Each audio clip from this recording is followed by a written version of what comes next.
Hi, Mark T. the Handyman here. Today we're going to take a look at the Hoover carpet cleaner, the Power Scrub XL. So this is the Hoover carpet cleaner Power Scrub XL. It's actually a pretty good machine. We've used it a couple times. The assembly was simple. And so I'm just going to maybe go over some of the things that it has as far as when you start to clean, okay?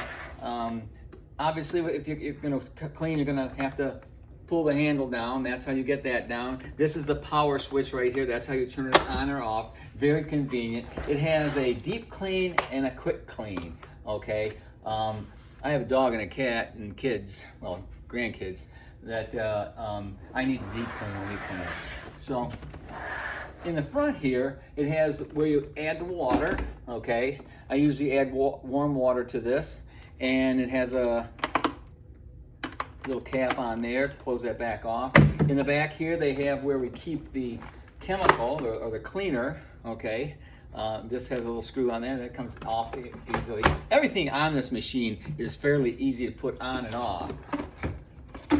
Once you do the carpet cleaning, okay, you're going to have to lower the handle, and this is the dirty water, and this just comes right off like that, okay? And then there's a clamp right there.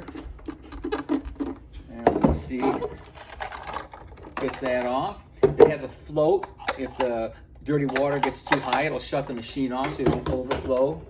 It has a little filter in there that does get dirty. It collects dog and cat hair. And then you just put it back together. It fits in that slot, and you clamp it back up, and you just put it right back in there and push it down. And then you put the handle back up and you're ready to start again cleaning carpeting. Or if you're done, then you take this apart. Again, you lower the handle, take out the dirty water, take this apart with that little clamp in the back, clean it out, clean the filter out. Do that in the laundry tub or in the backyard with a hose, I guess.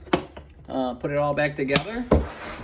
But this also gets dirty, okay? So this is fairly easy to disassemble. Pull that out. And what I did was I cleaned that in a slop sink, and then I blew it out with the air compressor a little bit because there was stuff that I just couldn't get out. And it cleans up fairly easy. There's a little screen right here that I'm not really sure how it comes out. I'm guessing it does, but I don't know how to get it out. And I just brush that off, okay? And right here we have the brushes, okay? They do a pretty good job. I'm guessing you need to be replaced once in a while, but they're easy to get out. You just push these two handles, buttons down right here. It comes right out, okay? You cannot put it in backwards, it won't go. So even if you turn it around, you'll be able to figure that out. And it just snaps right back in. Then we go here. We put there's little slots in there, and you pretty much just push it back down, and that came up. It's locked in there. Can't get it completely out. And you put it all back together here. Let's see. These go in the slot. Push that in, and that's it. You're in business. If you like this video, give us a thumbs up or a like. If you want to see more of these videos, push the subscribe button. Thanks for watching.